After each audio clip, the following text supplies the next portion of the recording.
pastol na nasa parang at nagbabantay ng kanilang mga tupa ng gabing iyon. So may mga pastol daw na nagbabantay ng mga tupa. Siyempre, yun naman ang trabaho ng mga pastol. Magbantay ng mga tupa, mag-alaga ng tupa. Di ba pinag-aralan natin yung tungkol sa pastol? Opo. Verse 9.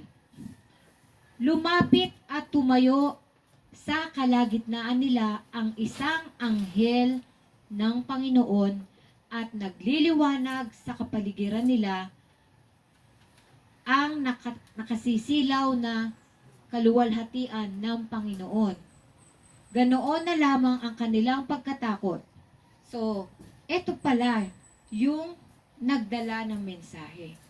Ang anghel ay nagpunta sa kalagitnaan Angel ng nga mga pala sa pastol. panaginip. Angel of God. So, napakamapalad ng mga pastol na yon. Nagpapastol sila ng tupa, ngunit pinakitaan sila ng anghel. Amen. So, kung tayo yung pastol na nadolan ba, si Kuya Tanyo, si Kuya Santi, yung mga nagpapastol doon, nakakita sila face to face ng isang anghel ng Diyos na nagliliwanag. So, napakamakapangyarihan ng Panginoon na sa mga pastol ay nagpakita ang anghel. At sinabi, ano sinabi ng anghel? Huwag kayong matakot. Amen. Kasi, bakit hindi ka mabibigla, di ba? Bigla na lang may nagliliwanag na tumayo sa iyong kalagitnaan. Ngayon pala ay angel of God. Amen. Hindi si Angel Navarro ha. Angel of God. Na pumunta sa kanilang kalagitnaan. Napakamapalad ng mga pastol na to. Ang sabi ng pastol, ng angel. Verse ano yon? Verse 9. Huwag kayong matakot. Ako'y may dalang magandang balita para sa inyo na magdudulot ng malaking kagalakan sa lahat ng tao. So, ito na yung magandang balita. Kanina, napakasimple lang pala ng mga pinagsasabi natin magandang balita sa ating mga buhay. Pero ito, magandang balita na dala ng anghel. Na wag daw matakot.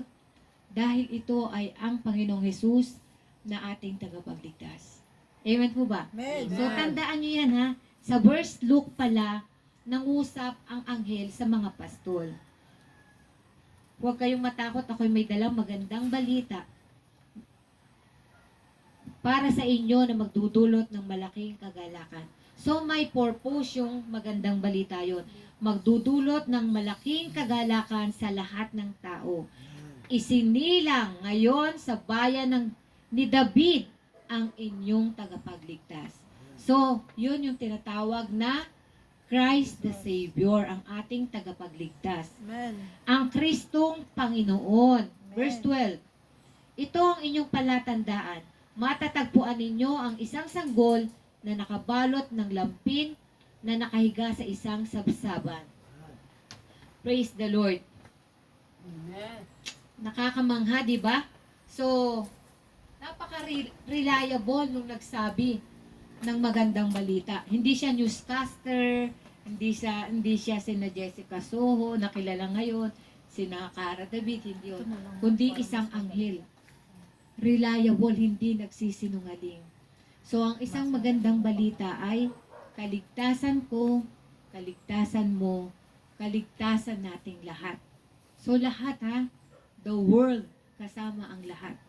May ikaw man ay may kasalanan, para sa iyo ang kaligtasan. Ikaw man ay mabuti, para sa iyo ang kaligtasan. Para sa lahat. Praise the Lord. Palakpakan natin ang kabutihan ng Panginoon. Di ba isang napakagandang balita yun? Amen. Hallelujah. So, ano naman itong nakapaloob sa magandang balita? So, isa-isahin natin kung ano ang nakapaloob sa magandang balita. Pumunta naman tayo sa aklat ng Isaiah sa Lumang Tipan, 9 verse 6. Isaiah sa Lumang Tipan po. Isaiah 9:6.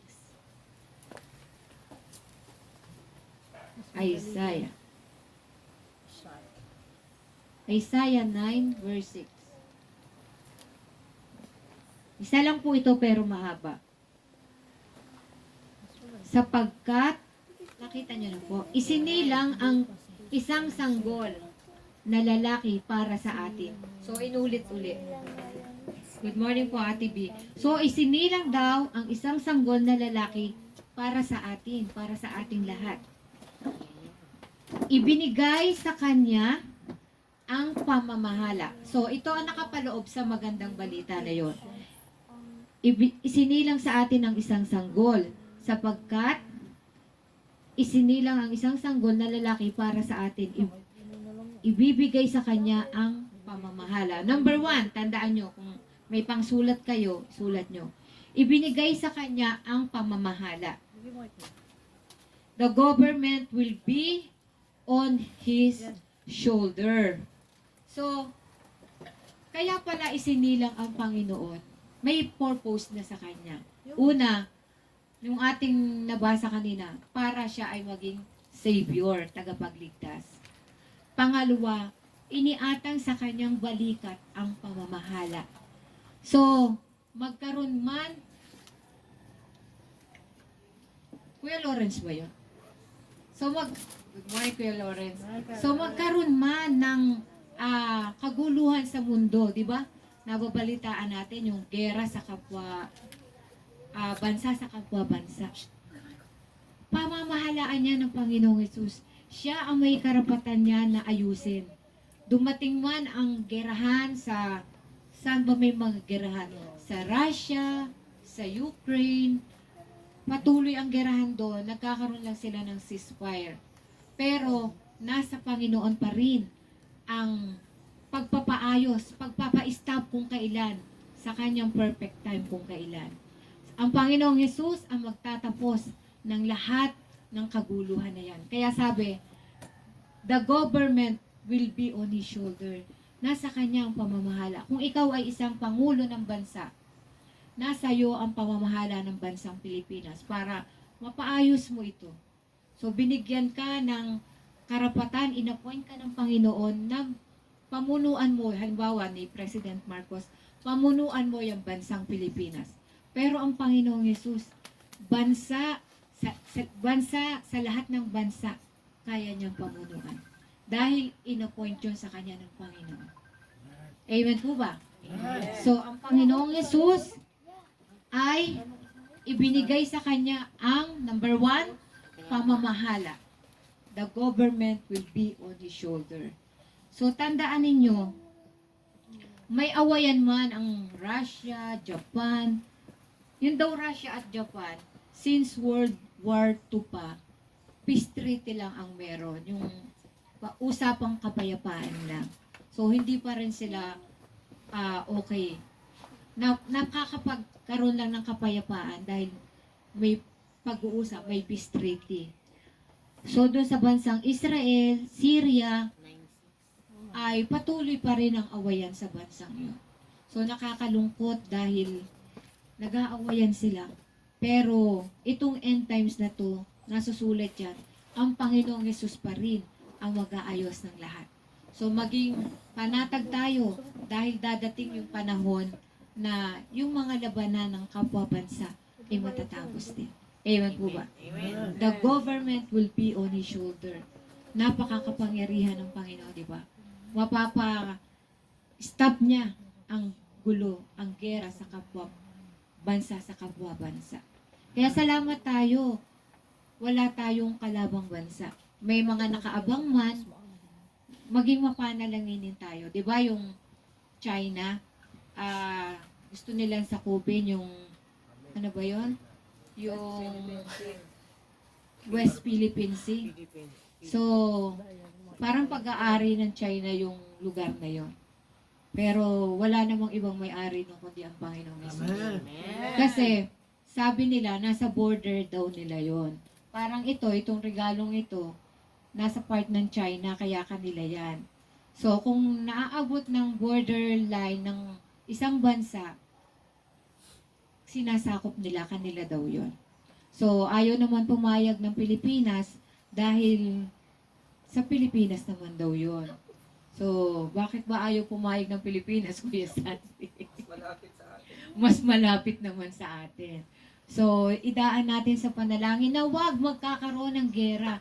Kasi po tayo po ay walang armas na masyadong moderno panlaban sa China. Alam niyo po, ang China ay napaka-developed country na ngayon. Kaya isang pitik lang ng China, baka tayo mapulbos. Pero pag tayo tinulungan ng USA, isang pitik lang din ng USA, pulbos din sila. Ngunit pag ang Panginoon ang humipo, walang mangyayaring gulo. Amen. At kung may mangyari man, Amen. nasa kapamahalaan ng Panginoon. Amen. So maging mapanalanginin tayo, hindi lang itong bansang Pilipinas ang ipanalangin natin. Pati ibang lugar. Yung West China Sinayon, ay may marami doon mga Pinoy na nagtatrabaho. Panalangin natin sila paminsan-minsan. Sama natin sa panalangin. Hindi nyo alam, kamag-anak nyo pala yung isang na doon. Amen. Na-duty doon sa malamig na lugar.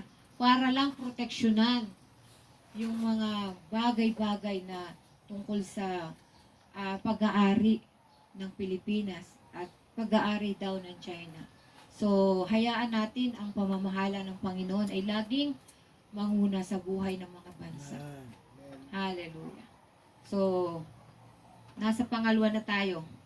Ang una ay ibinigay sa kanyang pamamahala. Ang pangalawa po ay nasa Isaiah pa rin tayo.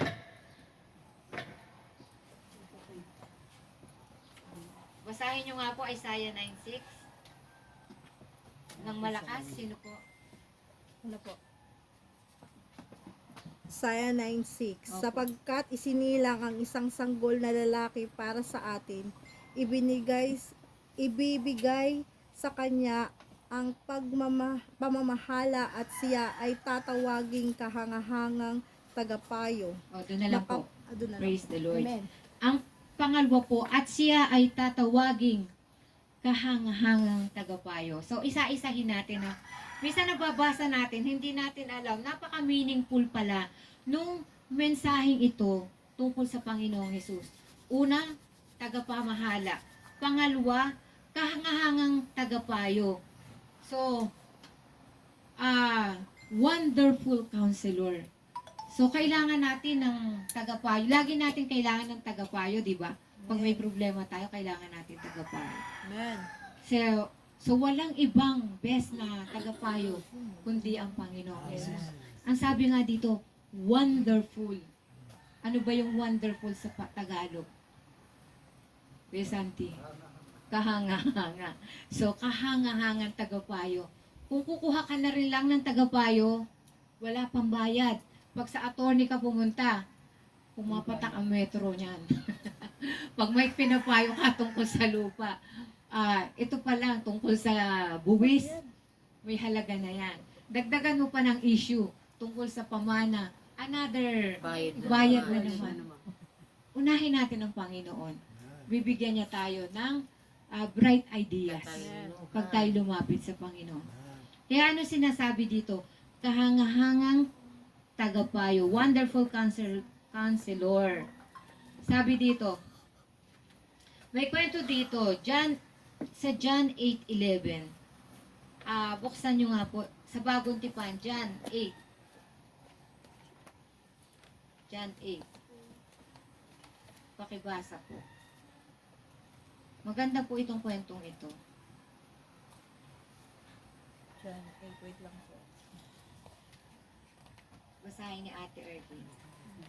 John 8, verse... Verse ano po? Wait lang po.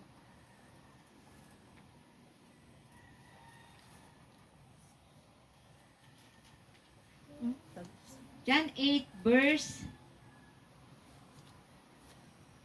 magsimula tayo. Verse 1 hanggang verse 10. Ate Arlene. Opo, wait lang. Hinahanap ko lang ate dito. Page, ano yan? 127. What? So, naging mabuting tagapayo po dito ang Panginoong Jesus. John 8, verse 1. John Hindi po first John. John lang. Nadyan lang yan sa tabi-tabi. Sorry po. Nasa una yan, nasa una ng Nasa ano. unahan ba ganun? Matthew, Mark, Luke, John. Yan, magkakasunod lang yan. Ayun po pala, nakuha ko na. Oo. John 8 verse 1 hanggang 10. Para marinig natin yung kwento. Opo, wait lang po. Pagkatapos, ayun ang simula.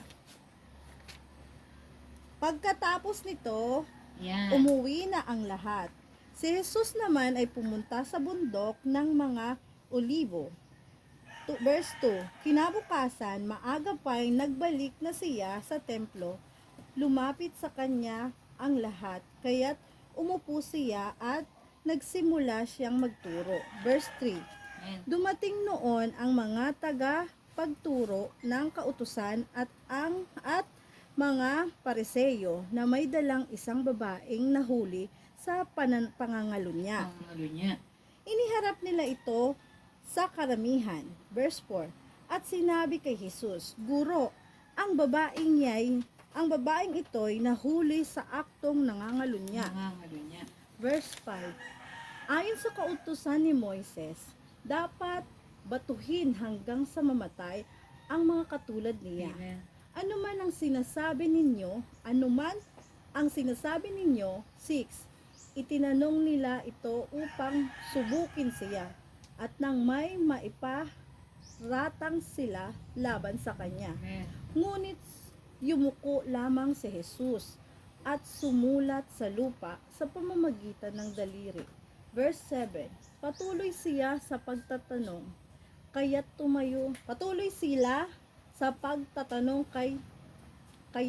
tumayo si Jesus at nagsalita. Ang sino man sa inyo na walang kasalanan, ang siyang maunang bumato sa kanya. Verse 8, at muli siyang yumuko at sumulat sa lupa. Verse 9, nang marinig nila iyon, sila'y isa-isang lumayas. Simula sa pinakamatanda, iniwanan nila ang babaeng nakatayo sa harap ni Jesus. 10. Tumayo si Jesus at tinanong ang babae, nasaan sila? Wala na bang humahatol sa iyo? Amen. Verse 11 lang. Verse 11 po. 11. Wala po, Ginoo, sagot ng babae. Sinabi ni Jesus, hindi rin kita hahatulan. Umuwi ka na at muli ngayon ay huwag ka nang gumawa ng kasalanan. Amen. Amen. Praise the Lord. Hindi rin kita hatulan. Umuwi ka na at mula ngayon ay huwag ka nang gumawa ng kasalanan. So yan po ang payo ng Panginoong Jesus. Isang babaeng nangangalunya. Noon po, napakahigpit ng batas. Maraming batas noon eh. Pag nahuli ka nangangalunya, ikaw ay ihaharap sa may mataas na katungkulan. Papatukin ka ng bato hanggang sa ikaw ay mamatay. Ganong kahigpit. Pero ngayon, di ba, yung mga nangangalunya, lantaran yung mga adulterous. Lantaran, may number 1, number 2. Wala nang pagkatakot, wala nang banal na pagkatakot sa Panginoon. At ang sabi po ng Panginoon dito ay, kung sino, sabi doon sa mga nakapaligid na nagsusumbong sa Panginoong Hesus, kung sino sa inyo ang walang kasalanan, siyang unang bumato sa babaeng ito. So, tumungo lang ang Panginoong Hesus sa istorya na yun. At nung tumuhay siya, tinanong niya yung babae na may bumato ba o nasaan na yung mga tao. Nag-alisan na, di ba? Isa-isang umalis. Yung matatanda hanggang sa babata, umalis na. Ibig sabihin, walang ni isa man ang walang kasalanan dun sa lugar na yun. Amen. So, ganun ang payo ng Panginoong Yesus. Kamanghamanghang payo. Ang galing, di ba? Ang galing niya mag-isip. Hindi niya sinabing, sige, tingnan natin kung tatanungin ko yung babaeng niya kung anong kasalanan niya. Ngunit sa katalinuhan ng Panginoon, kaya nga wonderful counselor, Yumuko lang siya. inisip niya na para mag-isip ka na nadoon ka, ako ba yung may kasalanan? So, walang ni isa man ang walang kasalanan sa lugar na yon na hindi kayang pagtukan yung babae. Kaya ang sabi ng Panginoong Jesus, umalis ka na at huwag nang muling Magkasal. magkasala. So, tayo po, pag kailangan natin ng payo, bago tayo humingi ng payo sa kaibigan, sa magulang, kapatid, siguro po, mas talagang pinakamainam, humingi tayo ng payo, pananalangin sa Panginoon. Minsan, mangungusap po siya. Mangungusap siya sa banal na salita. Manalangin ka tapos magbasa ka ng Bible, makikita mo andun ang sagot. Amen. Minsan, nasa panahon na gipit ka. Pag nanalangin ka at nagbasa ka ng Bible, minsan May sagot. mangungusap sa iyo yung Bible. May mga verse na mangungusap sa iyo. Ano ang halimbawa mga verse na mangungusap sa iyo? Maghigpit ka ng sintron. At wala kang aasahan. Huwag laging talagang isik mo. Seek Him first. Hingin mo ang guidance ng Panginoon at Amen. hindi ka niya bibiguin. Amen. Amen. So, wala tayong ibang unang hihinga ng payo kundi ang ating Panginoon. Amen. Huwag tayong mag-aatubiling hindi lumapit sa Kanya. Amen po ba? Amen. Praise the Lord. Ang ganda. He will provide divine wisdom. Ayan. Kakaibang talino at kakaibang pagpapayo ang binibigay ng Panginoon. Jesus' counseling emphasized unconditional love, forgiveness through faith. Pagpapatawad din ang binigay ng Panginoon. Restoration of dignity. Kahit na siya ay isang mangangulunya, hindi sinabi ng Panginoon na mangangalunya ka. Alam ng Panginoon na mangangalunya siya. Ngunit hindi niya sinabi. Hindi niya pinagdiinan. Mangungulunya yung babaeng yan. So, yung moral ng babae, tinataas pa rin ng Panginoon kahit na ganun siya. Amen. Amen po ba? Amen. So number 3, ano na ang mga magandang balita na nakapaloob dito? Ang sunod dito sa Isaiah 9:6 ay makapangyarihang Diyos. So meron na tayong yung pamamahala ilalagay sa kanyang balikat. Number 2, kahangahangang tagapayo. Tapos na tayo sa kahangahangang tagapayo. Number 3, makapangyarihang Diyos. Sabihin mo nga, makapangyarihang Diyos. Makapangyarihang Diyos. Parang walang power yan sinabi mo. Makapangyarihang Diyos. Alam niyo, pag sinabi nating makapangyarihang Diyos, yung gawa ng kaaway, nagtatakbuhan.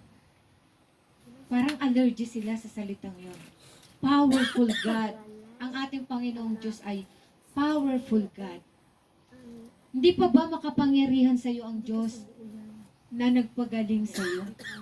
Ano pang ebidensya ang gusto mo para makonvince ka na ang Diyos ay makapangyarihan?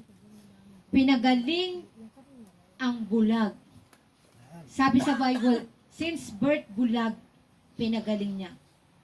Pinagaling ang hindi makakilos, napaparalisado.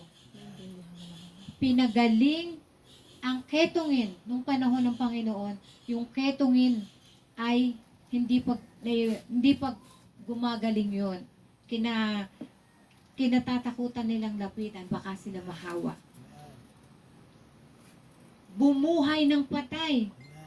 So hindi ka pa ba nakukonvince na napakakapangyarihan ng Panginoong Hesus? Lazaro, bumangon ka. Yung kaibigan niya, pinabangon niya mula sa patay. So, napaka-convincing ang kapangyarihan ng Panginoon. Kaya pag inangkin mo ang kapangyarihan ng Panginoon, matatakot ang gawa ng kaaway. He that is in you, siya daw na nasa iyo, is greater, ay mas makapangyarihan, that is in this world. Yung nadyan sa mundong yan, nakaaway si Satanas, mas makapangyarihan ang ating Panginoong Yesus. Amen po ba? Palakpakan natin dahil makapangyarihan ang ating Panginoon. Pinagaling si Ate Nori sa sakit at karamdaman. Pinagaling si Ate B. Amen. Inayos ang ating pamilya. Amen. Inayos ang buhay ni Ate Arlene. Yes. Pinapalakas tayo araw-araw. Nakakabiyahe. si Kuya Atan, araw-araw sinasamahan ng Panginoon Amen. na makapangyarihan. Siya yung nagko-control na dapat may aksidente, pero nai-stop ang aksidente. Amen. Ganyan ka-powerful ang ating Panginoon. Amen. Kaya wag nating iisnabin ang Panginoon. Wag nating hindi bibigyan ng panahon ng Panginoon. Dahil pagmulat mo lang sa umaga, kapangyarihan na ng Panginoon na nagsusustain sa atin. Di sana'y hindi ka na nagising. Yung mga bata, di sana'y hindi na naianak, premature death. Iaanak na, ngunit hindi natuloy, namatay. Amen. Pero dahil sa kapangyarihan ng Diyos, tayo, mayroong 90 years old, si Lola may ilang taon na, yan ang kapangyarihan ng Diyos sa ating buhay. Si Lola Cynthia, 63, 62. So, napaka-kapangyarihan ng Panginoon sa ating buhay. Kaya wag nating ine-neglect. Lord, napakabuti mo sa amin. Amen. Napakaganda niyang verse ng Isaiah na yon. Makapangyarihang Diyos. Mighty God. Alam niyo ba yung, si Kuya Santi, madami yung alam na sinauna eh. Alam niyo ba yung awit na, oh, what a mighty God we have. Makapangyarihang Diyos. Oh, what a mighty, makapangyarihang Diyos na meron ako. Sabi to sa awit, oh, what a mighty God we have. Meron daw tayo makapangyarihang Diyos. Oh, what a mighty God we have. Oh, what a mighty God we... Yung isa, we serve. Pinaglilingkuran daw natin. We serve. Oh, what a mighty God we serve. So, ang ganda nung awit na yon. Kahit yun ay sinauna, yung kahulugan ng awit na yon ay napakaganda. Makapangyarihang Diyos. Amen. Kaya kang pulutin sa dilim ng buhay. Kaya kang itayo sa dilim ng buhay. Kaya kang bigyan ng liwanag sa dilim ng buhay. Amen po ba? Amen. Kaya kang bigyan ng pagpapatawad sa puso mo. Amen. Kung may sakit sa puso mo, kung may galit sa puso mo, Yes. makapangyarihan Diyos. Yun lang ang kasagutan. Ang kinin mo, ang makapangyarihang Diyos. Amen. Amen.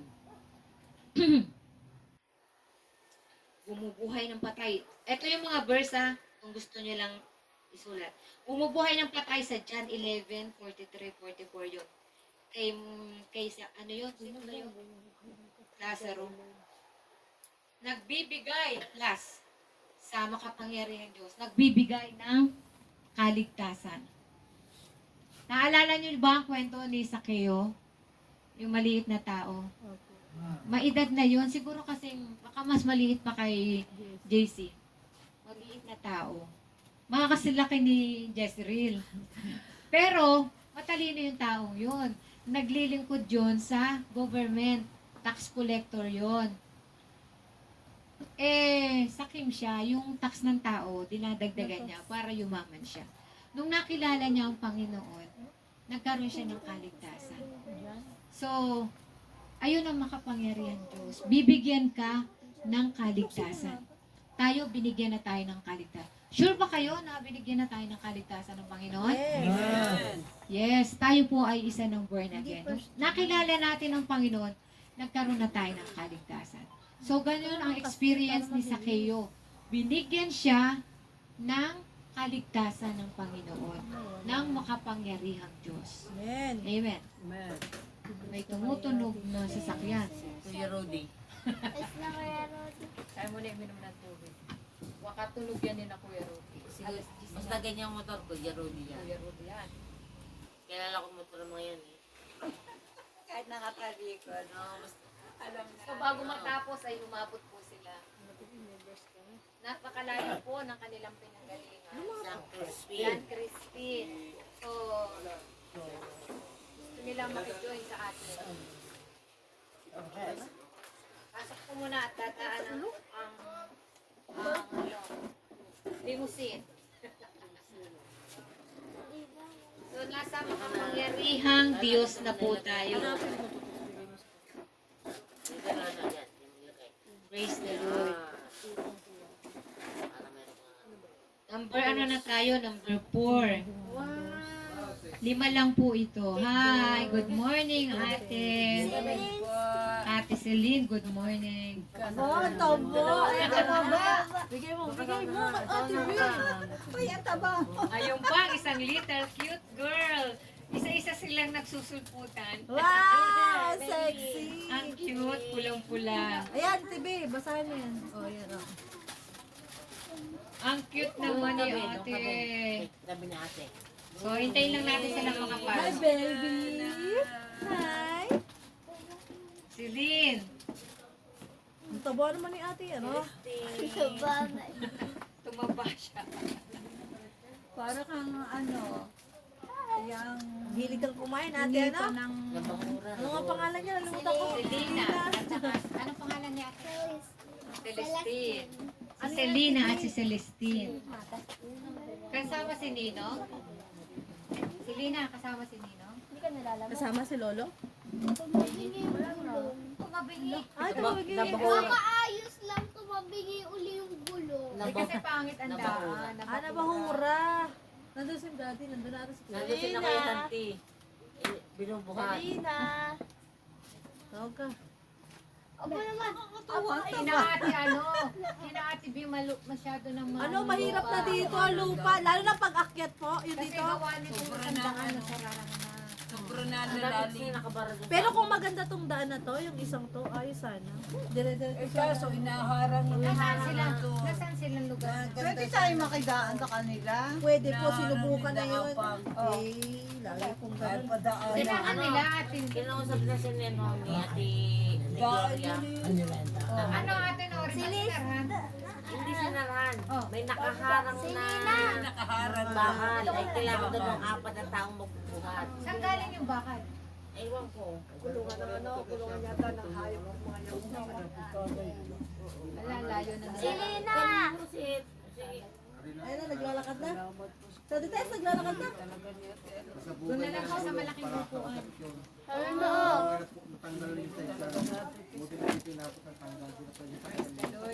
Oh, may pangpasko pa. Ano Kuya Rego?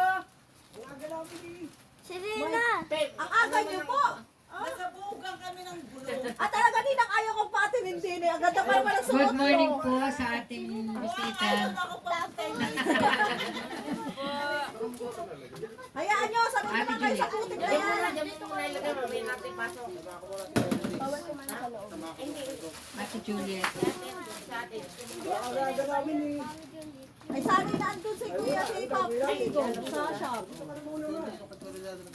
Hindi lalabas na nga. Hindi makadaan yan. Mga kadaan. Dito na lang po, dito na lang. Hindi ka. Kaya mo. Good morning po. Inang, dito ka na lang umupo. Sa loob. Sa loob ka na lang. Sa loob. Dito na. Dito ka natin. Sorry po. Okay lang po. Good morning po. Problema yun. Basta Nakagalaw kami ni. Praise the Lord. sorry po. Pero mabilis ka na po nung mag-ina kayo na yan. Oo, ayun. Sarap na pala eh. Oh. Abot pa po kayo bago matapos. Abot na abot. Parang may iwanan pa yung isa pa man. Ha? Parang may iwanan pa yung isa pa. Praise the Lord. Saan ako? Dili. Ay, Diyos ko, thank you, Lord. Lord. Natapos na. Si Ate Tess. Ah, Isa pa po, isa Ganyan pa. ang electric. Isa pang isod po, isa pang isod. Yan po. Sige na po, pwede na po. Upo natin. Pwede na po. Ate, yan. Ilapit-lapit mo lang yung electric. Okay na po, okay na. okay na. Yan. Ang init. Ganina pa kami. Sabog, antre. Buti. Mamaya na lang po. Praise the Lord. So, pagpatuloy po natin. Welcome po Ate Tess. Thank you, Lord. And family. Kuya Rego Celine at si Celestine. Praise the Lord. So, ang pinag-aaralan po natin ngayon ay mabuting balita. So, nasa number ano na po tayo? Number 4. Tapos na tayo sa makapangyarihang Diyos. Number 4, walang hanggang Ama. So, everlasting Father. Isang magandang balita, di ba? Napakaganda. Walang hanggang Ama. Ibig sabihin, simula sa simula hanggang sa katapusan, ay ang ating Panginoon. So sabi sa Revelation, sulat nyo na lang, 22:13, the beginning and the end, the first and the last. So yun po ang ating Panginoon. Para siyang sabi ng inchik ay circle, walang katapusan. Ang pag-ikot ay walang katapusan. So siya ang simula hanggang sa katapusan. Siya na noon at hanggang sa darating ay ang Panginoon pa rin natin. So, di ba, isang napakagandang balita yon na ating panghahawakan na walang hanggang Ama, everlasting Father. Hallelujah. Napakagandang balita noon. Maiksi lang po yun. Hindi na po natin kailangang ipaliwanag yon. So, ang una, ang tagapamahala ay inatang sa kanyang balikat. Ang pangalawa po ay siya ay kahangahangang tagapayo. Ang pangatlo po ay makapangyarihang Diyos. Ang pang-apat po ay walang hanggang Ama. At ang panghuli ay nasa na?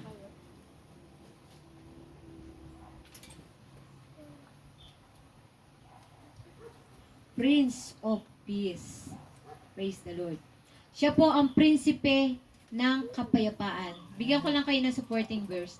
John 14:27. Peace I live with you. My peace I give you. I do not give to you as the world gives. So, Prince of Peace. Pagka nakinig niyo po yung salitang familiar dito sa Atites, Shalom. Lalo na yung sa Middle East. Pagka sinabihan kayo ng Shalom, ay peace be with you. Kagaya nung tayo nga sa dati pang sinisimbahan natin, di ba? Sabi ng pari, kayo ay magbatian ng kapayapaan. At sinasabi lang natin ay, peace be with you, peace be with you. So walang tunay na kapayapaan kundi binanggit lamang ng ng uso natin, peace be with you. Pero ang sinasabi po ng Panginoon ay tunay na kapayapaan ang ibinibigay ko sa inyo. Nais po ba natin ng tunay na kapayapaan? So, sa ating Panginoon lamang po yun matatagpuan. So, basahin po natin yung supporting verse. Maganda po yun. John 14:27, Ate Arlene. John 14. Sa John po ulit. Last na po ito na ating verse. John 14. Bagong tipan po Bago yun. Apo. Doon po ulit. Sa bandarian. Sa John. Ano po ulit? John 14:27. Opo, nakita ka na yung kanina. John 14:27. Ayun po. John 14:27, kapayapaan ang iniiwan ko sa inyo. Ang Amen. aking kapayapaan ang ibinibigay ko sa inyo. Hindi ito katulad ng kapayapaang ibinibigay Amen. ng mundo. Huwag na kayong mabalisa. Huwag na kayong matakot. Amen. Amen. So, kapayapaan ang iniiwan ko sa inyo. So, sino ba ang ating modelo? Walang iba kundi ang Panginoong Jesus. So, ang gusto ng Panginoon, peace. May pagkakaisa, hindi nag-aawayan. Amen. So, ngayong Pasko, hindi lamang Pasko pala, dapat tayo may kapayapaan sa bawat isa. Ito yung panahon na dapat wag na tayo mag-aawayan. Kasi ang modelo natin ay ang Panginoong Jesus nga. Ano sabi dito? Prince, hari ng kapayapaan. Hindi lang siya isang ordinaryong tao. Hari, King of Kings. Hari ng kapayapaan. So kung ang modelo mo ay ang Panginoon, dapat kinukuha mo yung tamang pag-ugali ng Panginoon. May kapayapaan sa puso mo. Iwinawaksi mo ang galit, ang yamot, nais mo'y mapayapang buhay. Ayan ba? Yun ang gusto ng Panginoon. Hindi na tayo yung dati kasi tinubos ka na eh. Kaya ka nga nagkaroon ng salvation. Yung luma mong pagkatao na kung ikaw ay dating chismosa, Chismosa dito, chismosa doon. Binago ka na ng Panginoon. Namumuhay ka na dapat sa mga katangian na itinuturo ng Panginoon. Ngayon ang sabi dito sa panghuli, prinsipe ng kapayapaan. Bakit hindi ka pumayapa? Bakit pag may problema ka, parang walang effect ang Diyos na modelo mo sa buhay mo? Bakit ka nababalisa? Sabi dito, huwag kang mabalisa. Ako ang prinsipe ng kapayapaan. Kaya kong ibigay anuman ang nais ng puso mo. Kung tayo ay susunod lamang sa Kanya. So, i-evaluate natin ang ating sarili sa mga magandang balita na nagre-reflect sa ating Panginoon. Number 1, ang kapamahalaan ay nilagay sa Kanyang balikat. So, pumanatag tayo. Dahil sa gulo ng mundong ito, siya pa rin ang mag-aayos. Gumera man dito sa kaliwat kanan, yung final saying nasa Panginoon pa rin. Number 2. Ano yung number 2? Kahangahangang tagapayo. So, gusto mo ba ng wonderful counselor? Hindi ka magpapahula. Baka may nagpapahula pa sa inyo. Wonderful, kamangha-manghang tagapayo ang Panginoon. Itutuwid niya yung mga gusot sa buhay natin. Number 3, recap lang ito ha. Makapangyarihang Diyos. So, saan ka pa pupunta? Gusto mo ba makapangyarihang Diyos?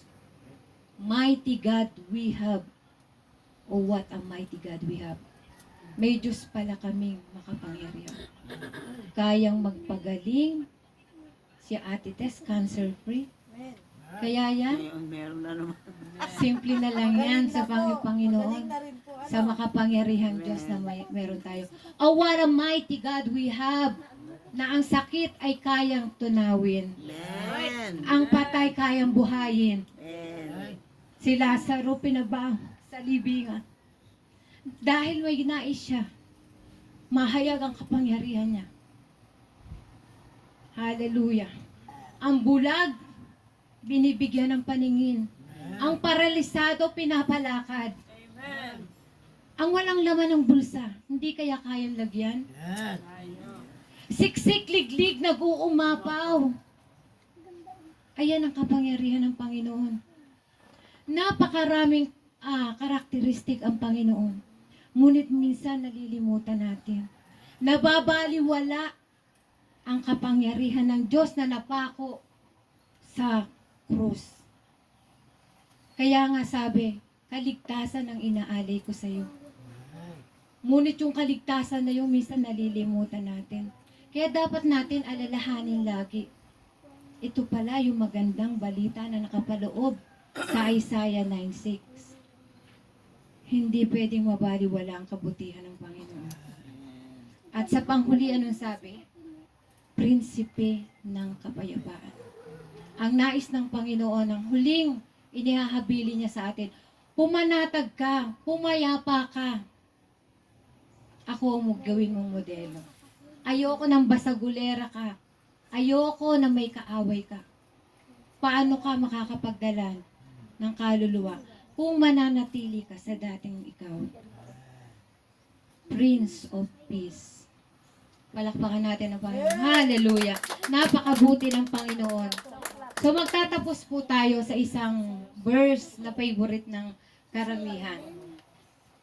John 3:16, doon po tayo magtatapos. Alam kong sa ulo niyo po itong lahat. Babasahin ko lang. Sabi po dito, sapagkat gayon na lamang ang pag-ibig ng Diyos. Dito po sa verse na to ay tandaan natin yung 4 Ds. 4 na D. Number 1, sapagkat gayon na lamang ang pag-ibig ng Diyos. May design, number 1. May design ng Panginoon. May disenyo. Ano to? Pag-ibig. Disenyo ng pag-ibig. Ang pag-ibig ng Diyos hindi lamang sa akin, hindi lamang sa iyo. Sa lahat. Whole world. Sa lahat ng mundo. Sa lahat ng tao dito sa mundo. Napakalaki ng pag-ibig ng Panginoon. Ano? Napakalaki ng disenyo ng Panginoon. Kaya salamat, kasali tayo doon. Pasaway man tayo, kasali pa din tayo sa disenyo ng Panginoon. Hallelujah. Glory to God. Number 2, ano yung second na D?